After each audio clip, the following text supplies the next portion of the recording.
Au cœur de l'Antarctique, un explorateur intrépide a entrepris une expédition qui repousserait les frontières du savoir humain. Rejoignez-nous dans une aventure fascinante à travers le temps et la glace, alors que nous découvrons les 10 découvertes incroyables réalisées par l'amiral Richard lors de sa célèbre expédition en Antarctique. Numéro 10. Expédition au centre de la Terre.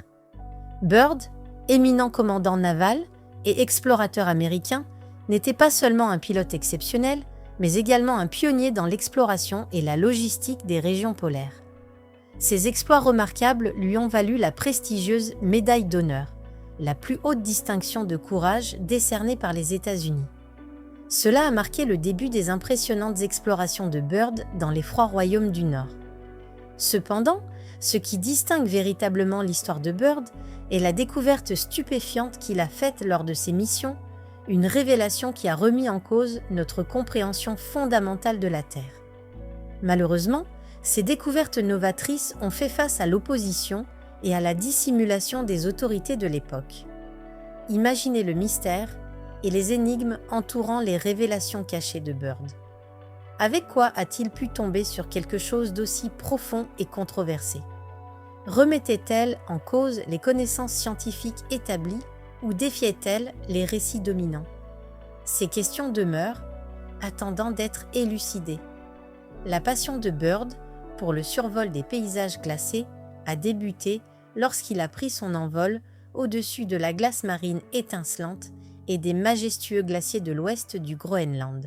C'est là qu'il a entendu, pour la première fois, une rumeur intrigante, une entrée dissimulée au cœur énigmatique de la Terre, nichée dans les profondeurs glacées du pôle Sud. Fasciné par cette idée fantastique, il s'est lancé dans des expéditions audacieuses, pilotant habilement ses avions vers les territoires inexplorés du pôle Sud. Cependant, le destin lui réservait une trajectoire inattendue. Avant de poursuivre cette vidéo, abonnez-vous et activez la cloche de notification dès maintenant. Numéro 9. L'immense étendue glacée du pôle Nord. En 1926, un exploit exceptionnel s'est produit lorsque les aviateurs Byrd et son pilote compétent Floyd Bennett ont annoncé être les premiers à survoler avec succès l'immense étendue glacée du pôle Nord. Leur aventure épique a débuté à Kings Bay, Pittsburgh et en Norvège, où ils ont décollé dans leur fidèle avion trimoteur Fokker pendant environ 15 heures et demie.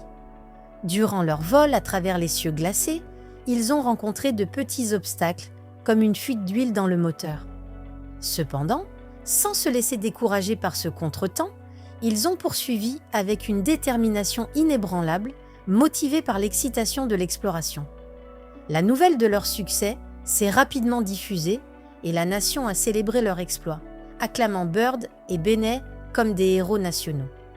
Leur bravoure et leur audace ont captivé l'imagination du public et leur persévérance leur a valu la prestigieuse médaille d'honneur du Congrès, témoignage de leur réalisation extraordinaire. Malgré cette acclamation générale, une certaine controverse a persisté, des doutes ayant surgi quant à la véracité de leur arrivée au pôle Nord. Néanmoins, l'impact de leur audacieuse expédition reste significatif, inspirant des générations d'explorateurs et laissant une empreinte indélébile dans l'histoire de l'aviation et de l'exploration. Numéro 8. Volcan endormi.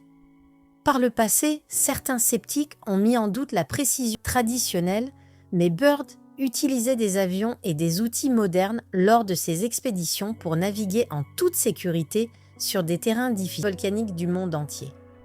L'emplacement isolé du mont Sidley, loin des civilisations humaines, ajoute un attrait supplémentaire qui attire les aventuriers en quête d'expériences extraordinaires.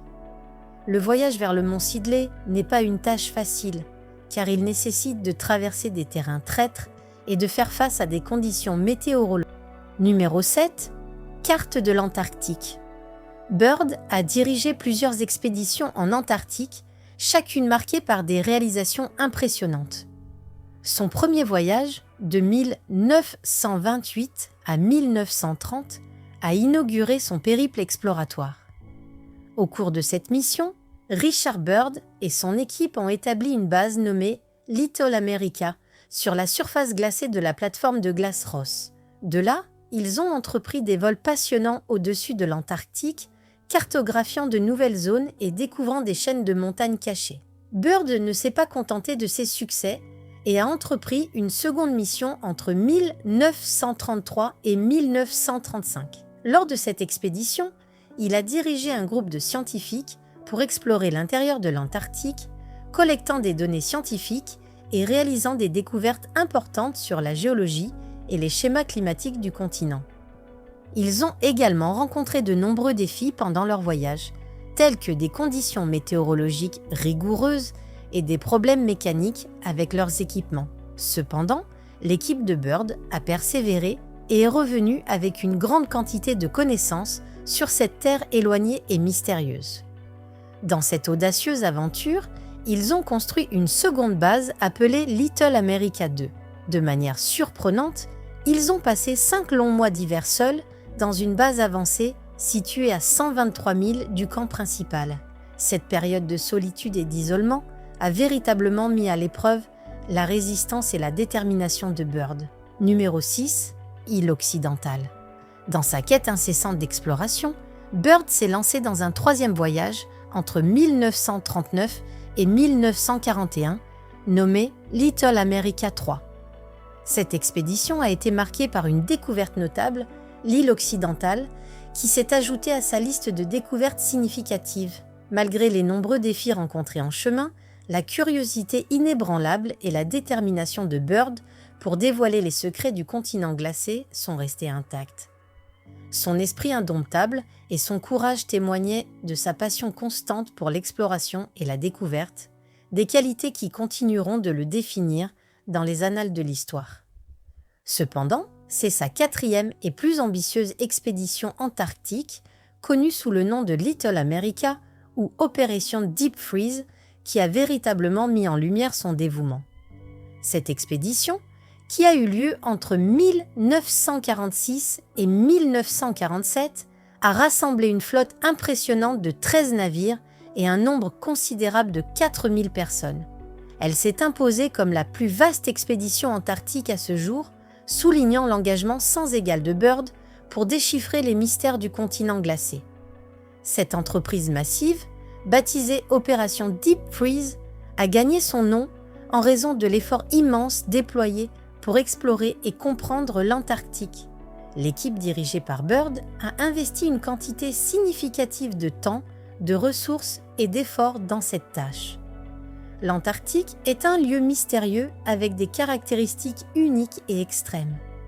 À travers l'exploration et la découverte, l'équipe a ouvert de nouvelles possibilités pour la recherche en Antarctique et a jeté les bases pour de futures expéditions et découvertes.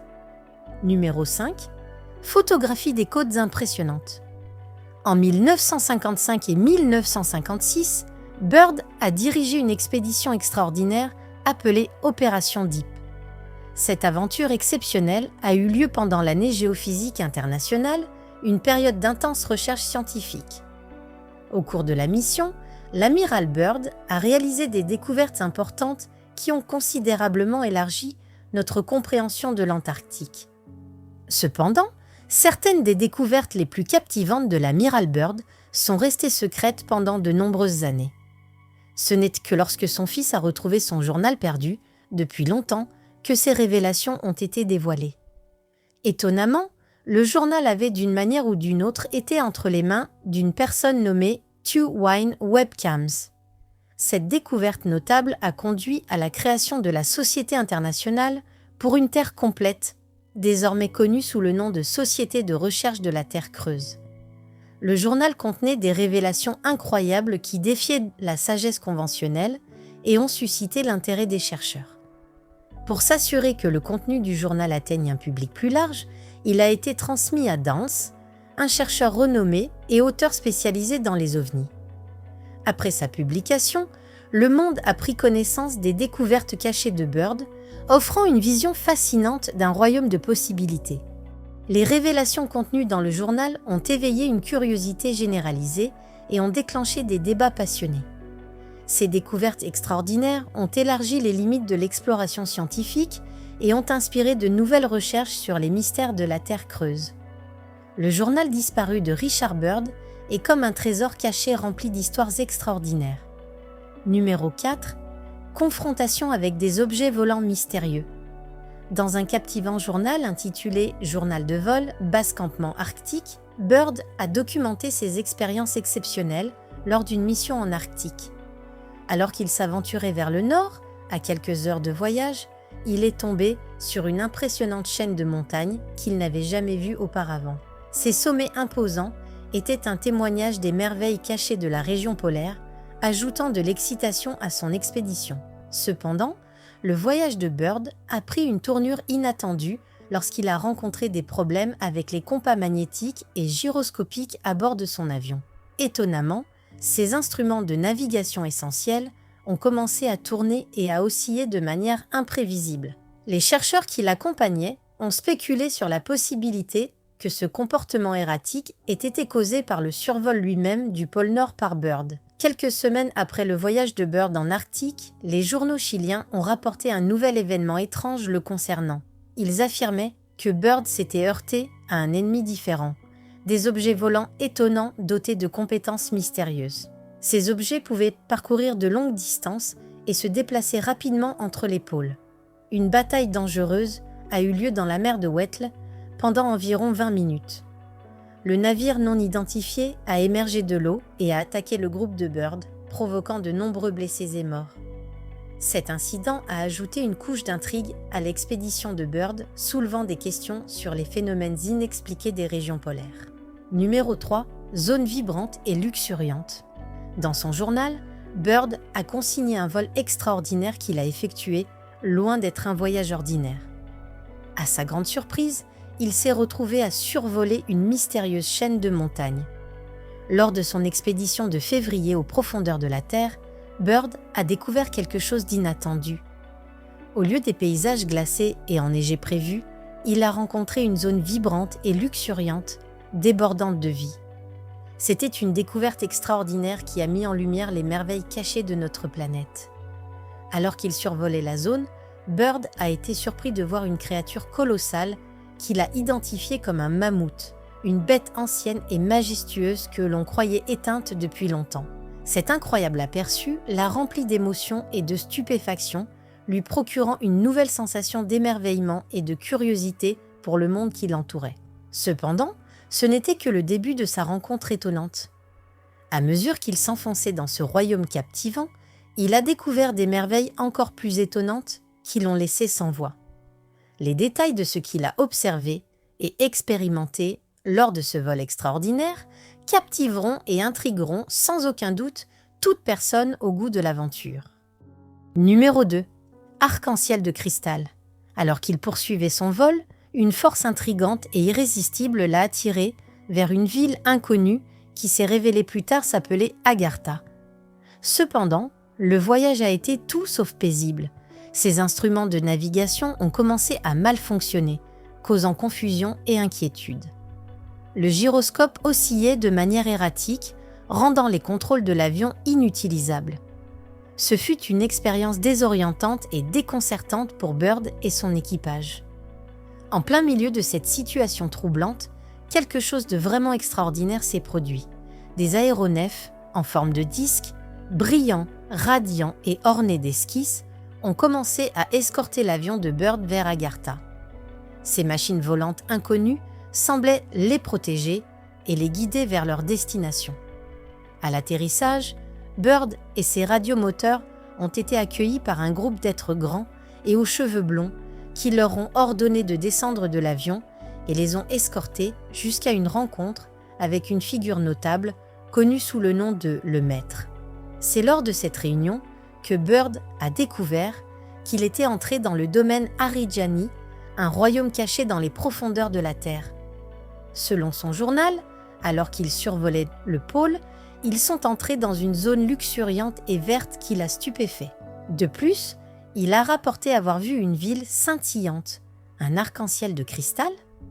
Il a affirmé que son avion a été guidé jusqu'au sol par des objets volants en forme de disque et qu'il a été conduit à une vaste zone caverneuse où il a rencontré un être qu'il a appelé le Maître. Numéro 1. Avion en forme de disque. Moins de 3 semaines après la rencontre avec l'avion en forme de disque non identifié, une mission cruciale connue sous le nom d'Opération Salto d'Altura a été annulée de manière inattendue. La force opérationnelle 68, un groupe de militaires stationnés dans des ports chiliens, a été informée de l'annulation. Un membre de l'équipage, après avoir été interrogé par le Pentagone le 11 mars, a informé les médias d'une étrange bataille qu'ils avaient eue contre ces objets en forme de disque émergeant de la mer. Cependant, toute communication avec le leader de la mission, Byrd, a été mystérieusement interrompue après ce moment, sans laisser plus d'informations. Plus tard, en juillet de la même année, de nombreux signalements d'OVNI ont été rapportés dans des zones résidentielles de tous les États-Unis. Pendant ce temps, des rumeurs ont circulé concernant la récupération d'un objet en forme de disque dans un ranch près de Roswell, au Nouveau-Mexique. L'incident a attiré une grande attention et est devenu un mystère intrigant pour beaucoup. En examinant les images satellites, Byrd a découvert une photographie montrant un objet partiellement enterré sous la neige et la glace. En l'inspectant de plus près, l'objet ressemblait à un vaisseau spatial extraterrestre avec un corps métallique, une forme triangulaire et une bosse notable au centre. Cela a suscité des spéculations sur la possible présence d'extraterrestres sur Terre depuis des siècles, voire des millénaires. L'idée que des êtres extraterrestres aient pu visiter notre planète et laisser des traces de leur rencontre est captivante et incite à la réflexion, ajoutant une dimension mystérieuse à la narration en cours de développement. Quelle de ces découvertes terrifiantes en Antarctique vous a semblé la plus fascinante? Partagez votre avis dans les commentaires. À la prochaine!